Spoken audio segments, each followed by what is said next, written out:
OBD de trouble code description technique Shift Dysfunction. Ce code de diagnostic de panne DTC est un code de groupe motopropulseur générique, ce qui signifie qu'il s'applique aux véhicules équipés d'OBD de Ford, Honda, Mazda, Mercedes, VW, etc. Bien que génériques, les étapes de réparation spécifiques peuvent varier selon la marque, le modèle. Qu'est-ce que ça veut dire ? D'après mon expérience personnelle, lorsqu'un code P0780 est stocké, cela signifie que le module de commande du groupe motopropulseur PCM a détecté un problème de changement de vitesse automatique. Ce code peut être causé par un dysfonctionnement mécanique ou électronique, mais est limité aux véhicules à transmission automatique. Les transmissions automatiques dans les véhicules équipés d'OBD2 sont contrôlées par le PCM ou un module de commande de transmission autonome TCM. Les signaux d'entrée provenant d'un réseau de capteurs de moteur et de transmission sont utilisés par le contrôleur de transmission pour calculer la stratégie de changement de transmission. Les électrovannes électroniques sont ensuite activées par le contrôleur, permettant au fluide à haute pression de s'écouler dans le circuit hydraulique approprié, dans le corps de la vanne, et de permettre à la transmission de monter ou descendre selon les besoins. Une pompe puissante, intégrée dans le carter de transmission et entraînée par le moteur, est utilisée pour créer la pression hydraulique nécessaire pour accomplir des fonctions de changement de vitesse fluide et efficace. Étant donné que différents degrés de pression hydraulique sont requis à différents niveaux de régime et charge de moteur, le contrôleur de transmission régule la pression via un régulateur de pression électronique. Le capteur de pression de transmission et le capteur de température de transmission aident le contrôleur à surveiller la pression hydraulique et à effectuer les réglages nécessaires. Le contrôleur de transmission est programmé pour comparer les signaux d'entrée provenant du capteur de vitesse d'entrée et du capteur de vitesse de sortie pour déterminer si la transmission se déplace efficacement.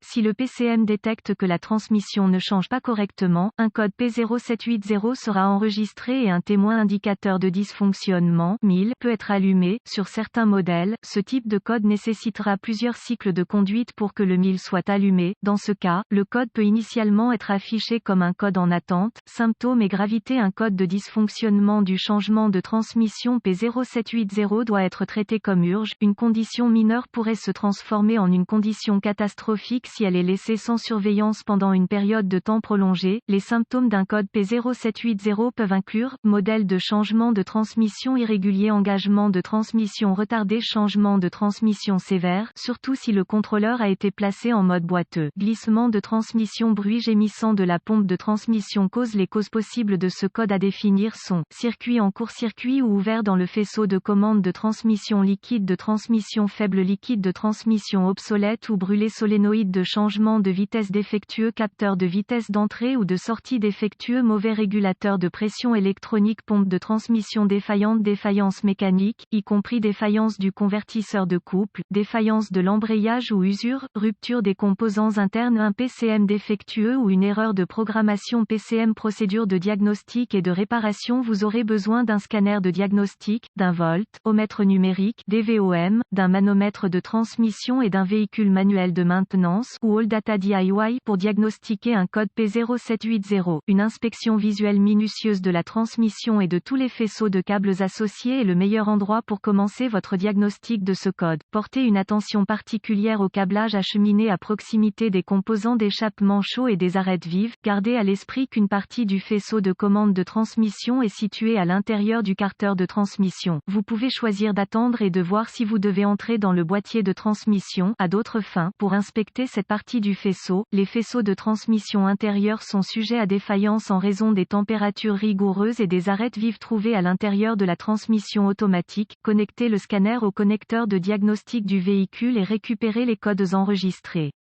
Notez les codes ainsi que toutes les données d'arrêt sur image associées, puis supprimez-les de la mémoire PC. Étant donné que ce code peut être causé par un dysfonctionnement électronique ou mécanique, vous souhaiterez également inspecter la transmission, le refroidisseur de transmission et les lignes de refroidissement de la transmission pour détecter des signes de fuite. Si la transmission est faible en liquide, elle entraînera un glissement de la transmission, ne changera pas correctement et entraînera un engagement retardé. L'une ou l'autre de ces conditions peut contribuer au stockage de ce code. Si la transmission glisse et qu'il y a un engagement retardé, avec un niveau de liquide normal, retirez la jauge, le cas échéant, et voyez si le fluide sent et semble brûler. Si le fluide semble brûler, soupçonnez une défaillance de la transmission mécanique qui nécessitera une reconstruction, avec un nouveau convertisseur de couple et un refroidisseur. Si le liquide de transmission est significativement bas, plus de 2/4, vous devrez localiser la fuite et la réparer, remplir la transmission avec le liquide recommandé et tester le véhicule pour voir si le problème persiste et le code est réinitialisé. Si le code est réinitialisé, utilisez le manomètre de transmission pour vérifier la pression de la pompe. Si la pompe a fonctionné sans suffisamment de liquide, elle pourrait avoir été endommagée, créant une condition de basse pression qui nécessitera également une révision de la transmission. Si les symptômes se limitent à une fonction de changement de vitesse défaillante, suspectez un faisceau de câblage ou un solénoïde de changement de vitesse défectueux. Suivez les recommandations du fabricant pour tester le câblage de commande de transmission et les solénoïdes de changement de vitesse. Note de diagnostic supplémentaire. Certains modèles nécessitent le remplacement simultané de tous les solénoïdes de changement de vitesse. Si cela s'applique à votre véhicule, n'essayez pas de déterminer quel solénoïde de changement de vitesse est défectueux. Remplacez simplement le faisceau de solénoïdes. Souvent, les transmissions sont reconstruites lorsqu'un dysfonctionnement électrique est la cause du stockage d'un P0780.